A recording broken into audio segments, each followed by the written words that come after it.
शुरू करते हैं general study and logical reasoning.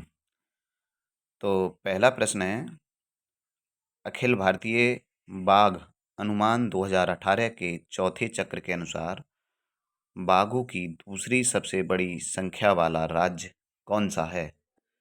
चूंकि पेपर जो हुआ था 2021 में हुआ था, तो उससे पूर्व जो बाघों की जनगणना की गई थी 2018 में की गई थी, कह सकते हैं करंट अफेयर्स का प्रश्न है। तो 2018 में जो बाघों की दूसरी सबसे बड़ी जनसंख्या या वाला राज्य था, वो था कर्नाटक। कर्नाटक राज्य था और हमारे द्वारा भी चुना इसमें कर्नाटक ही गया है।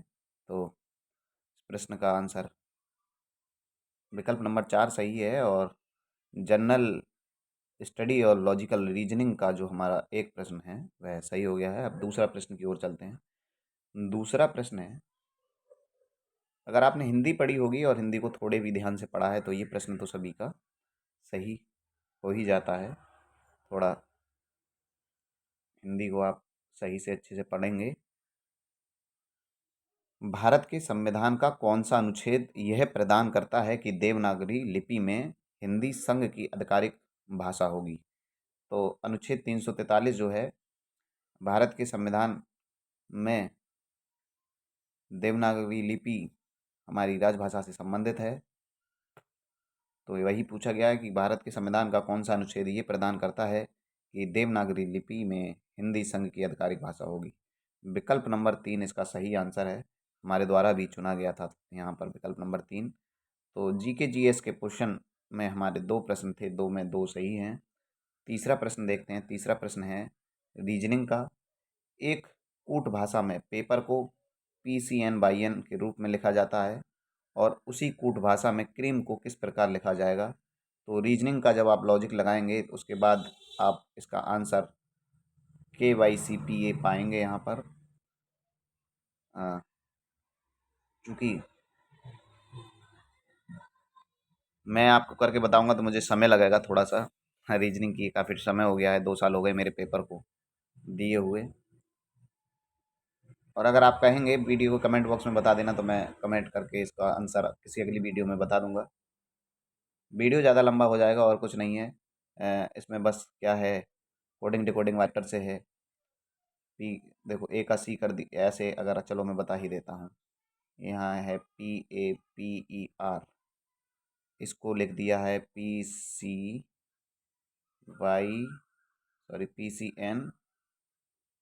मिटा देते हैं, PCN/N करके लिखा है।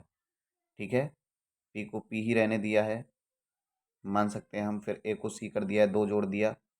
फिर इसमें दो घटा दिया। ऐसे ई का उल्टा होता है बाई, सॉरी ई का उल्टा बाई नहीं होता है। हम बता रहे हैं, हमने काफ़ी टाइम से रीजनिंग नहीं करी है, इस वजह से हमारा गलत हो सकता है। बहरहाल उस समय हमारी रीजनिंग ठीक ठाक थी। प्रैक्टिस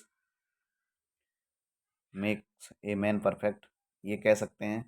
कुछ लोग इसमें गलती भी निकालेंगे कि तुम पे तो रीजनिंग का क्वेश्चन नहीं करना आ रहा है। भाई, हमारा उद्देश्य है आपको अपनी आंसर की दिखाना, आप देख लें, ये हम एडिट नहीं कर सकते। प्रश्न नंबर 3 हमने चौथा विकल्प चुना था और चौथा ही सही है।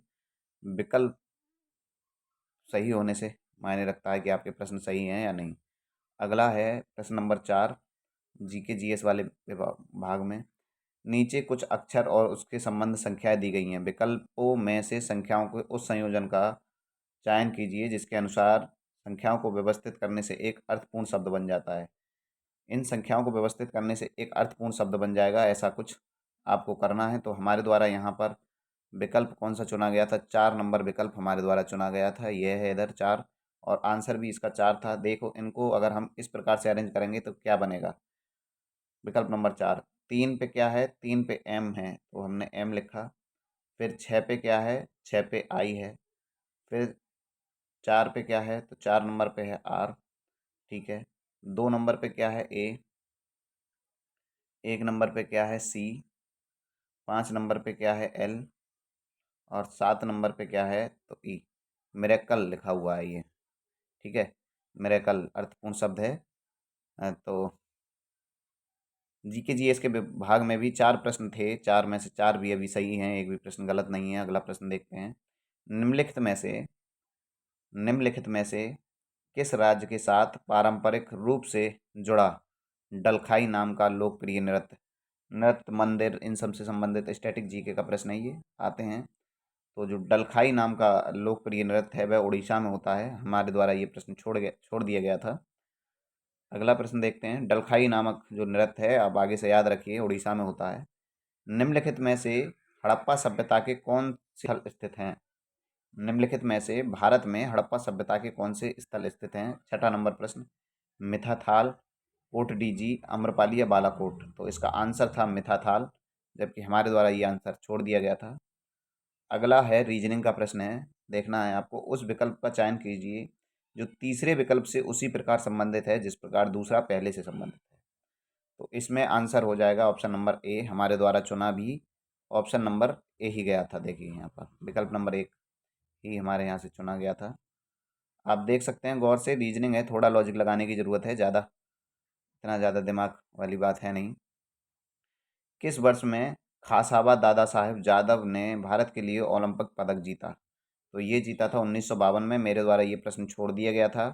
आप अपने आप कैलकुलेट करके देख लेना कि कितने प्रश्न इन्होंने जीके, जीएस और रीजनिंग में सही किए हैं, कितने गलत, कितने छोड़े हैं। उस विकल्प का चयन कीजिए जो तीसरे शब्द से उसी प्रकार मेल खाता है जैसे दूसरा शब्द पहले शब्द से।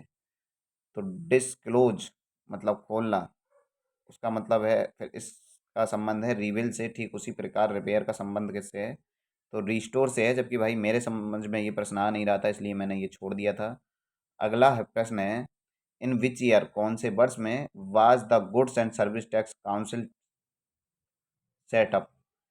गुड जो जीएसटी है वह किस वर्ष में स्थापित हुआ? तो 2016 में। हमारे द्वारा ये प्रश्न छोड़ दिया गया था। अगला प्रश्न है, अगला प्रश्न देखते हैं। अगला प्रश्न क्या है? अगला प्रश्न है, निम्नलिखित में से गांधी जी ने 1917 में किस स्थान पर भू राजस्व की छूट की मांग हेतु सत्याग्रह किया था? तो खेड़ा नवादा जो आंदोलन है वो गांधी जी ने भू राजस्व की छूट की मांग के लिए किया था, खेड़ा में। हमारे द्वारा ये प्रश्न छोड़ दिया गया था।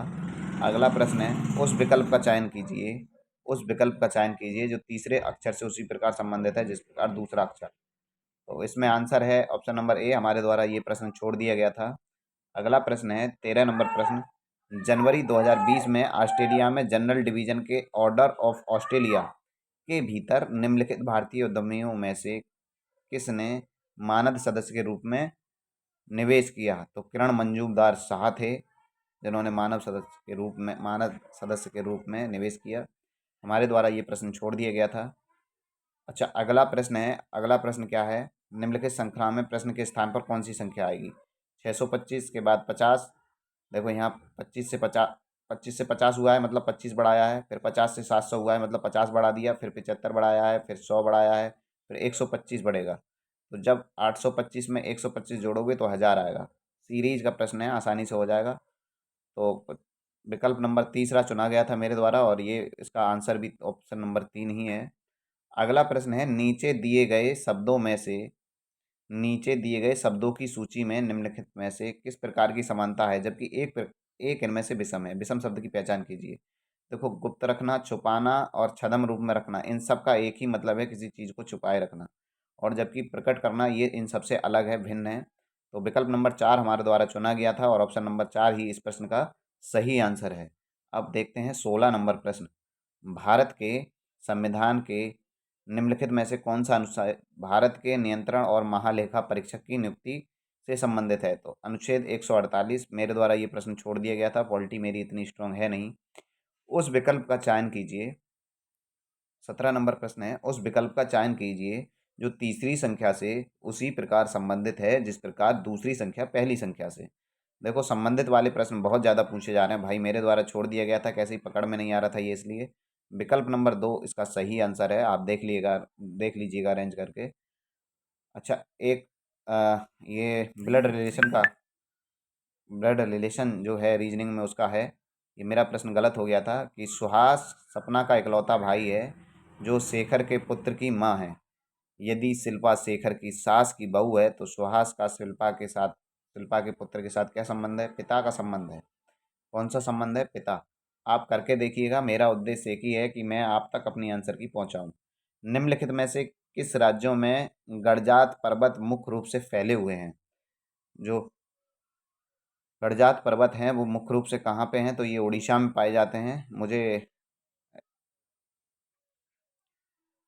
अंतिम क्वेश्चन पढ़ रहा हूँ मैं अब। अंतिम प्रश्न है जीके जीएस और रीजनिंग के 20 प्रश्न जो आते हैं उसमें 20वां प्रश्न है, निम्नलिखित में से वह कौन सा संयोजन निम्न श्रृंखला के प्रश्नवाचक चिन्ह के स्थान पर आएगा? तो इसमें आएगा एक्स एक्स वाई जेड, जबकि हमारे द्वारा चुना किया गया था, हमारे द्वारा चुना भी गया था एक्स एक्स वाई जेड। तो 20 प्रश्न थे जो आपको हमने जीके जीएस के कराए, और उसमें कितने सही थे कितने गलत ये आपको बताना है।